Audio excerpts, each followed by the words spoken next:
एक तरफ हमारे बीजेपी और मोदी जी की विचारधारा है, आरएसएस की विचारधारा है, और एक तरफ पंडित जवाहरलाल नेहरू जी की, महात्मा गांधी जी की, अब्दुल कलाम आजाद की, मालवीय की, ये विचारधारा एक तरफ है, और बाबा साहब अंबेडकर की विचारधारा इस देश के पंडित जवाहरलाल नेहरू के विचारधारा से जुड़ी हुई है। इसीलिए लोकतंत्र को अगर किसी ने मजबूत किया वो पंडित जवाहरलाल नेहरू जी ने किया, और उसी के विचारधारा पर हम आगे बढ़े और देश में इतनी तरक्की उन्होंने की जिस देश में एक सुई तैयार करने की कारखाना नहीं था, उस जगह रॉकेट तैयार करके इंदिरा गांधी ने भेजा, ये सबको मालूम है। जिस धरती पे अनाज के लिए, खाने के लिए लोग तड़पते थे, पेट भरने के लिए तड़पते थे, वैसे जगह बड़े बड़े बांध और जो इरिगेशन प्रोजेक्ट्स बनाकर देश में एक हरी क्रांति लाए, वो कांग्रेस ने लाया।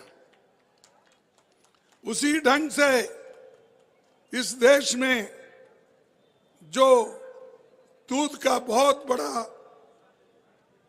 किल्लत थी, उस दूध को आज अमूल, बहुत से कोऑपरेटिव सोसाइटी में भी उनके स्टेट में जो बनते हैं, ये सब व्हाइट रेवोल्यूशन जिसको बोलते हैं, वो भी पंडित जवाहरलाल नेहरू और इंदिरा गांधी जी की देन है। हम सोचना चाहिए, सिर्फ अगर इमोशन में आके जो मोदी कहते हैं या कोई और दोस्त कहता है, उससे देश का फर्क पड़ने वाला नहीं।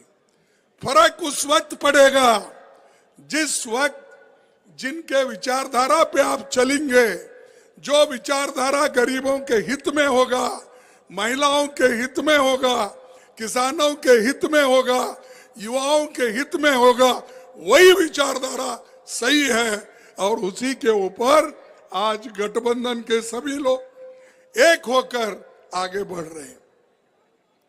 और बीजेपी सपना देख रही है, कभी बोलती है 500, कभी 400, कभी गनीमत है 600 नहीं बोली, क्योंकि पार्लियामेंट की संख्या होती है 543 और ये बोलते हैं 400 पार, कभी बोलते हैं उनके शिष्य लोग 500 पार। गलती से ये ना बोले कि 600 पार। ये सोच है मोदी की, ये सोच है बीजेपी की, और ये सोच है आरएसएस की। मैं आप तमाम से अपील करूंगा, सबसे महत्व इस देश में अगर कुछ है तो वो लोकतंत्र और संविधान सबसे बड़ा है। अगर आप लोकतंत्र को छोड़ेंगे, तुमको कोई पूछेगा नहीं। हुकुमशाह, राजे, महाराजे ये लोग आएंगे, लेकिन तुम्हारे घर पे वोट मांगने के लिए कोई नहीं आएगा। अगर जमहूरियत नहीं, लोकतंत्र नहीं, तो तुम खत्म। उसी ढंग से देश का संविधान बाबा साहब अंबेडकर ने इसलिए बनाया, सबको समान दृष्टि से, सबको एक करने के लिए उन्होंने प्रयास किया, और नेहरू जी उसको स्वीकार किए, महात्मा गांधी जी उसको सपोर्ट करे। इसीलिए मेरे माता और बहनों को आज वोटिंग का अधिकार जो मिला इस देश में, वो बाबा साहब अंबेडकर और नेहरू जी की देन है। बहुत से देश आजाद हो गए, लेकिन उनको वोटिंग का अधिकार नहीं था स्त्रियों के लिए। कोई 200 साल पहले उनको दिया, 150 साल पहले दिया, किसी को 80 साल पहले दिया, ऑस्ट्रेलिया जैसे। लेकिन यहां पर देश जब आजाद हुआ, नया संविधान जब बना, उसी दिन गरीब और अमीर को एक ही वोट का अधिकार, उसका मूल्य भी एक ही। औरत और मर्द को एक ही वोट, वहां कोई डिफरेंस नहीं है। लेकिन आज मोदी जी फिर वो दिन लाना चाहते हैं जो मनु के वक्त थे। गरीब गरीब रहना चाहिए, महिला को कोई अधिकार नहीं पॉलिटिक्स में आने का, गरीबों को कोई अधिकार नहीं। एक आसाम के चीफ मिनिस्टर ने कहा, आप लोग सुने होंगे, पढ़े होंगे, हेमंत, उसका नाम हेमंत मिश्रा क्या है?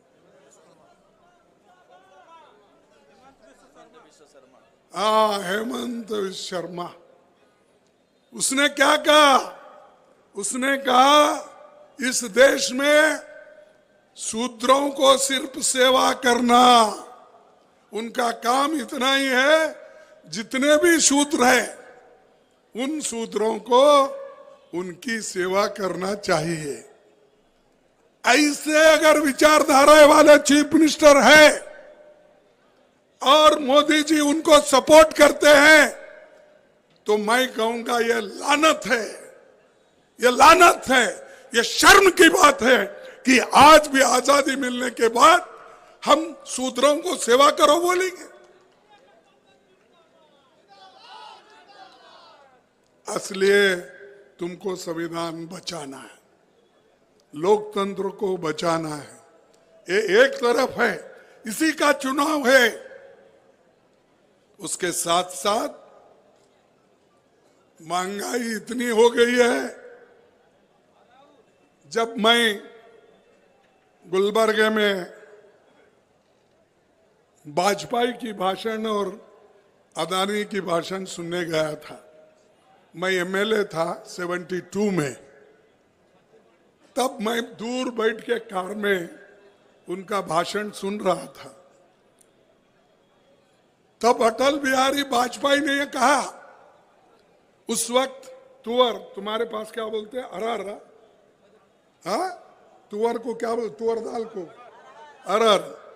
तो उन्होंने कहा, देखो गुलबर्गे मार्केट में मैं गया था, घूमा, तो तुअर की दाल की कीमत इतनी महंगी हो गई है, अगर हाथ पकड़ के, अगर तुअर हाथ में भी अगर लिए, उसका अगर श्वास ये अपने लेने के लिए, सूंघने के लिए भी अगर पूछे तो आपको कीमत देना पड़ता है।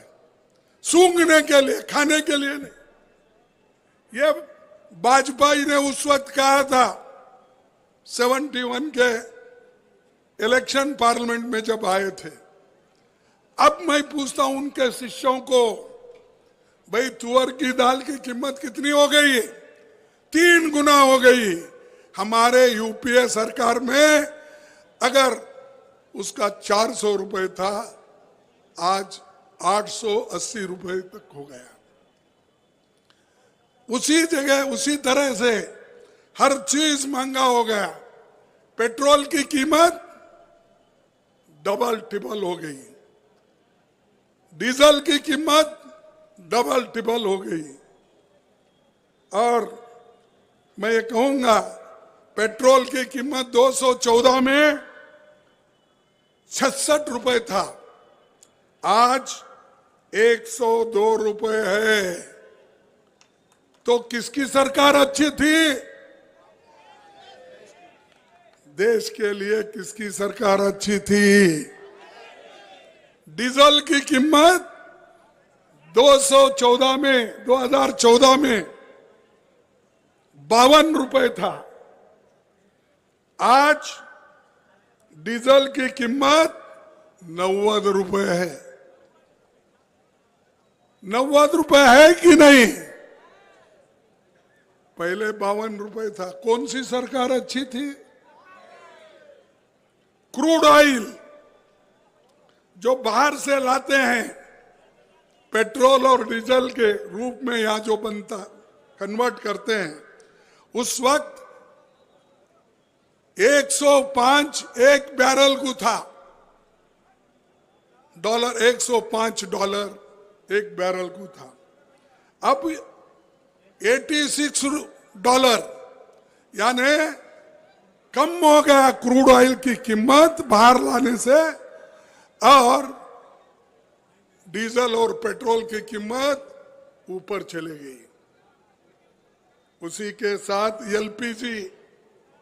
एलपीजी की कीमत 2014 में 414 रुपए था। अब क्या है? 903 रुपए, कई जगह 102 रुपए, सॉरी 1002 रुपए। तो ये सब देखो। और ये मस्टर्ड ऑयल 52 रुपए, 150 रुपए अब हो गया। अरहर दाल का तो मैं बोला 80, अब 128। तो ये सब उन्होंने आंकड़े दिए सो है। पार्लियामेंट में हम लोगों को उन्होंने आंकड़े दिया कि ये कीमतें आज है। तो कीमतें तो एक तरफ बढ़ रहा है, उसकी बात मोदी जी नहीं करते, उसकी बात योगी जी नहीं करते। सिर्फ बात करते हैं मोदी है तो मुमकिन है। क्या मुमकिन है? हाँ मुमकिन है। पेट्रोल का दाम बढ़ाने का मुमकिन है, डीजल बढ़ाने का मुमकिन है, एलपीजी बढ़ाने का मुमकिन है, आटा बढ़ाने का कीमत बढ़ाने का मुमकिन है, देसाई के ये सब। ये तो एक तरफ महंगाई, फिर बेरोजगारी पे आता हूं। तो ये जो चीजें हैं उन्होंने करके लोगों को गुमराह कर रहे हैं और बोल रहे मेरी सरकार अच्छी थी और कांग्रेस सरकार ऐसी थी 70 साल में देश को लूटा। और ये भी कहा सब पैसे, बैठो भाई, सब पैसे ये स्विस बैंक में रखे हैं, मैं वहां से लाके हर एक के जोब में 15-15 लाख डालूंगा। कहा कि नहीं? नहीं कहा? कहा। तो ये झूठ है सच है? और उसके बाद 15 लाख तो नहीं मिले। उसके बाद में वो कहा हर एक को हर साल मैं 2 करोड़ नौकरियां हमारे नौजवानों को दूंगा।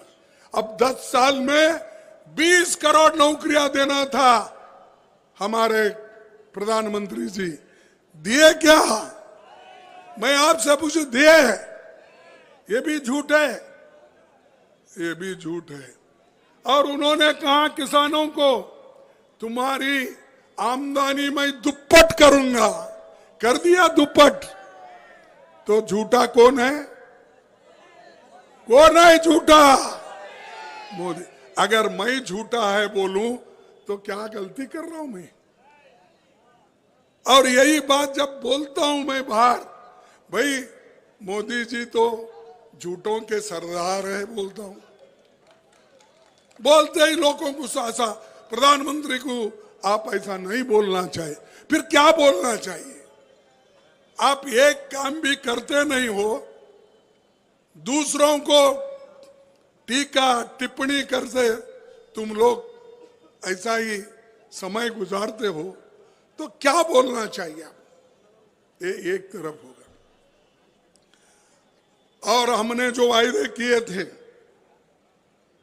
जो सरकार में 30 लाख नौकरियां खाली पड़ी है, ये तो सैंक्शन नौकरियां हैं, सिर्फ उनको नोटिफाई करके मेरिट बेसिस पे नौकरी देना है। 30 लाख नौकरियां 10 साल से खाली है। 5, 10, 20 ऐसा होके अब तक 30 लाख नौकरियां खाली है। नौजवान घर घर घूम रहे हैं, इंजीनियरिंग करके घूम रहे हैं, पॉलिटेक्निक करके घूम रहे हैं, बेकार। उसके बाद हर चीज ग्रेजुएट बन के घूम रहे हैं। ये सब इतनी बेरोजगारी है, अनएम्प्लॉयमेंट है। मोदी जी को इसकी फिक्र नहीं, वो सिर्फ बार बार राहुल गांधी को गालियां देते, बार बार सोनिया गांधी को गाल देते, बार बार प्रियंका को कुछ बोलते हैं, फिर अगर बचा कुचा उनके पास तो मेरे ऊपर भी आते हैं। लेकिन मैं कभी झुकने वाला नहीं हूं। मैं जो पॉलिटिक्स में आया हूं, 53 साल से मैं पॉलिटिक्स में हूं। 12 इलेक्शन में से 11 इलेक्शन में जीता हूं।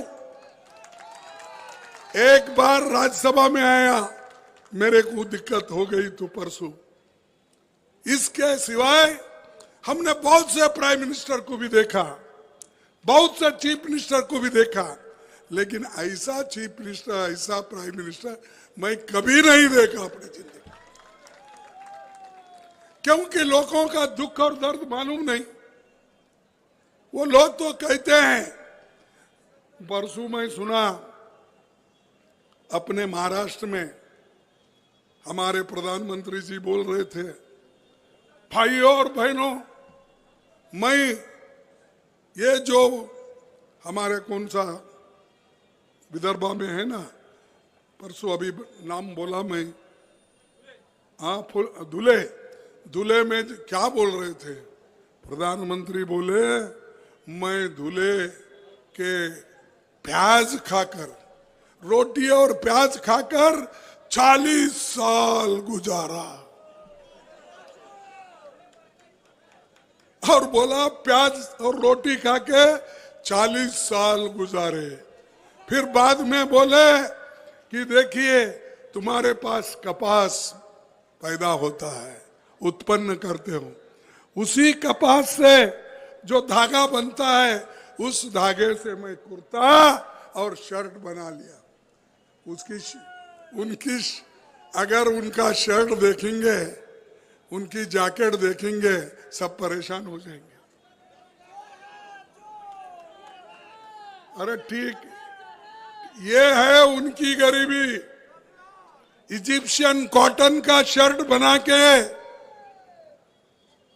जैकेट बना के फिरने वाले व्यक्ति कहते हैं मैं प्याज रोटी खाकर 40 साल गुजारा।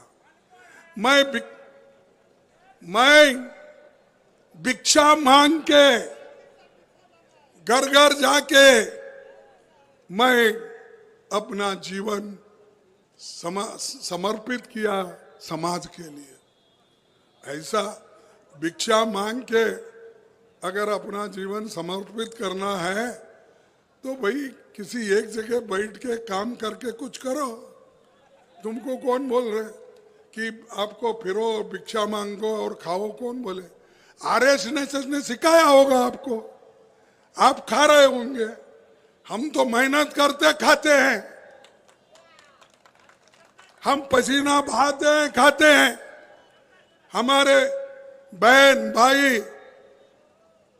ये सब लोग मेहनती है, सिर्फ पैसा भिक्षा मांग के खाने वाले नहीं है।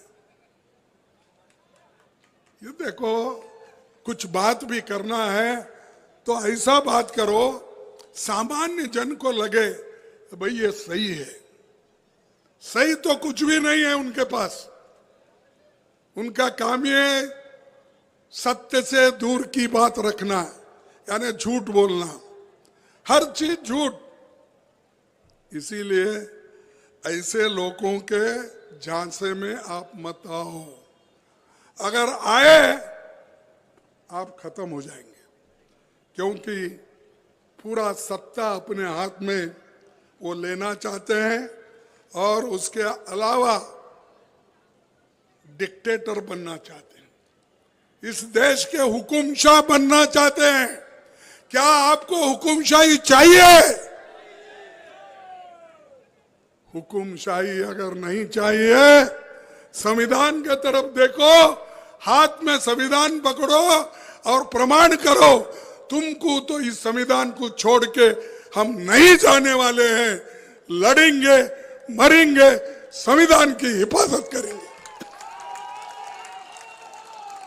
डेमोक्रेसी की हिफाजत करेंगे। ये अगर जज्बा तुम्हारे में नहीं आएगा, फिर ब्रिटिश के जमाने में जैसा गुलाम थे वैसा ही गुलाम आप रहेंगे, वैसा ही काम आपको करना पड़ेगा। इसीलिए आप हाथ के चिन्ह को वोट डालो और मजबूती के साथ गठबंधन को आप चुनो, चाहे यहाँ पर कांग्रेस का हो, किसी और एसपी का कैंडिडेट हो, किसी और कम्युनिस्ट का हो, किसी और दूसरे कहीं भी रहने दो। जो गठबंधन में आया है, काम कर रहा है, वो प्रामाणिकता से एक होकर ये बीजेपी को और आरएसएस को हटाने के लिए काम कर रहा है। और इन्होंने कभी किधर ख्याल ही नहीं किया। नौकरियां बुलाते हैं, पेपर लीक कराते हैं, वो बच्चे पढ़ पढ़ के थक जाते हैं, पेपर लीक करा के अपने लोगों को पास कराने के लिए कोशिश करते हैं। ऐसे लोग हैं, और इन लोगों को अगर आप और भी प्रोत्साहन दिए तो मैं समझूंगा ये देश के लिए खतरनाक है। अग्निवीर स्कीम निकाले और सिर्फ कितने साल? 4 साल। हाँ, 4 साल, 4 साल अग्निवीर के काम करना। उसके बाद कहां जाना हो? उसके बाद घर में बैठना, ना उसको पेंशन नहीं, परमानेंट नहीं, और अच्छी तनख्वाह नहीं, कुछ नहीं। आओ भाइयों और बहनों, सैनिक में भर्ती हो जाओ, अग्निवीर बनो, 4 साल में वापिस आओ। ये है ये बीजेपी सरकार की देन। इसीलिए ऐसे जो लोगों को सत्ता से बाहर करना हमारे नौजवान लोगों का काम है। और मैं और एक बातें भी आपके सामने रखना चाहता हूं। हमने तो बहुत से बात आपके सामने रखी, क्योंकि एमएसपी गारंटी ये लीगलाइज करने का, और युवाओं का, महिलाओं का, हम महिलाओं को 1 साल को 1 लाख रुपए देंगे। 1 लाख रुपए। देखो, सुनने से पहले मेरे माता बाहर चले गए।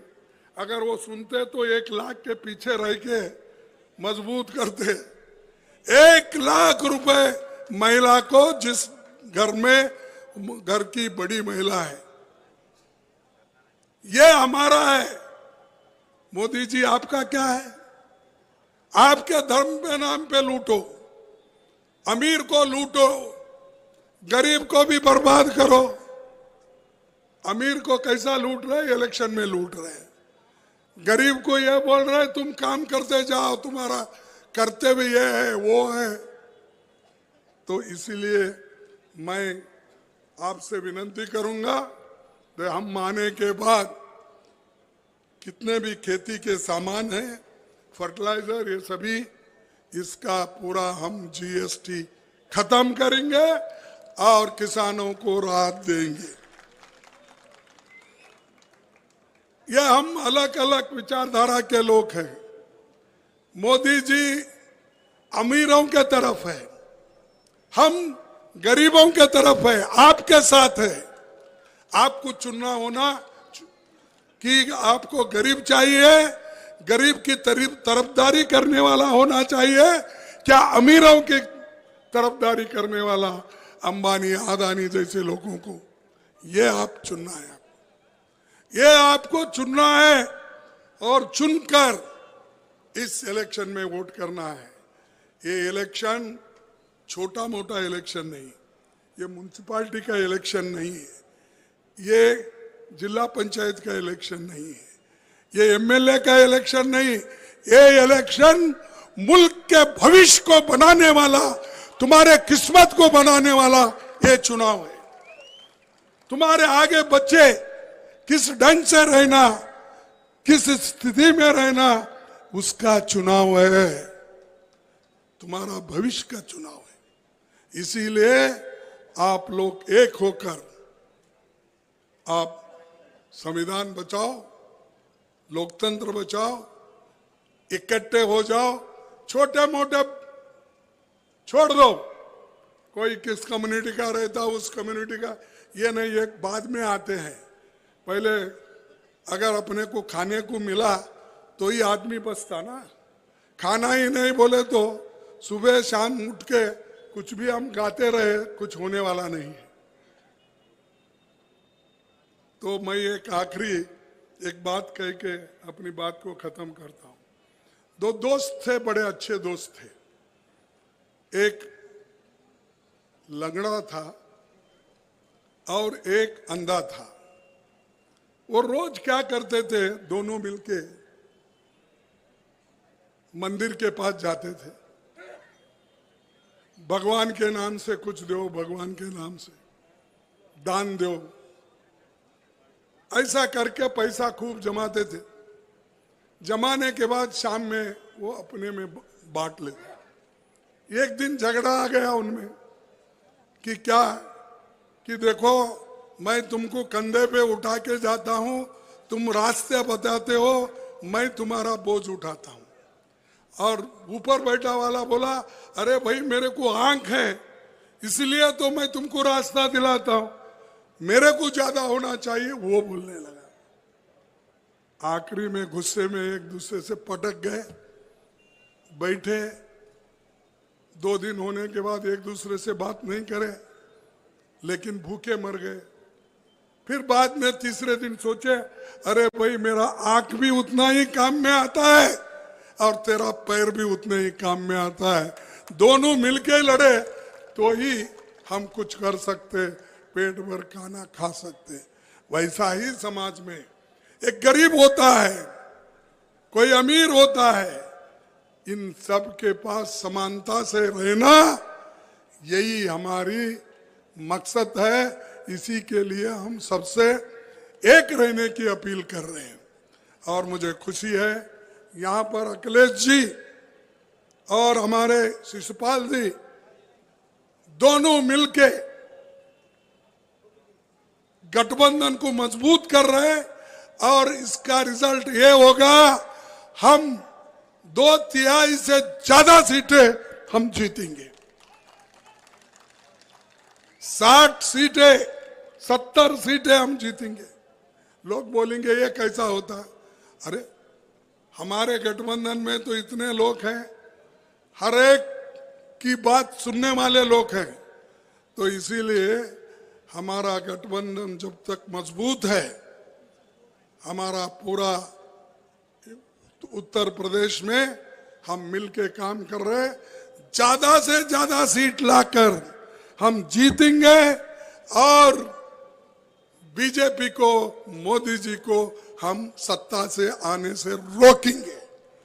ये हमारा एक ये मंशा है और उसको सब तरफ सपोर्ट मिल रहा है। अब जितने भी 4 टप्पे के इलेक्शन हो गए, हर जगह ये हमारे को इंफॉर्मेशन आ रहा है कि इस बार गठबंधन को लोग ज्यादा से ज्यादा वोट देकर जिताने वाले हैं। इसीलिए वो लोग बहुत कोशिश कर रहे हैं। इसलिए मैं आपसे भी विनती करूंगा, जिंदाबाद मुर्दाबाद तो रहता है, लेकिन सबसे ज्यादा जब तक आप घर घर जाकर आप ये नहीं बताएंगे कि इस एरिया में सतपाल हमारे सदन प्रसाद को वोट नहीं दिलाएंगे, कुछ नहीं होने वाला। अल्लाह के नाम से पैसे दो बोले तो नहीं होता। आपको काम करना होगा, घर घर जाने होगा, लोगों को बोलना होगा। तो इसीलिए आप वो काम करेंगे, हमारे कैंडिडेट को जिता के लाएंगे। ये कहते हुए मैं अपने 4 शब्द को समाप्त करता हूं और मैं आखिरी 1-2 स्लोगन कहूंगा, आप उसको अपने ही तरीके से आवाज देंगे। वो क्या है? मैं कहूंगा, मोदी हटाओ देश बचाओ, मोदी हटाओ, बचाओ मोदी हटाओ, देश बचाओ, मोदी हटाओ, देश बचाओ।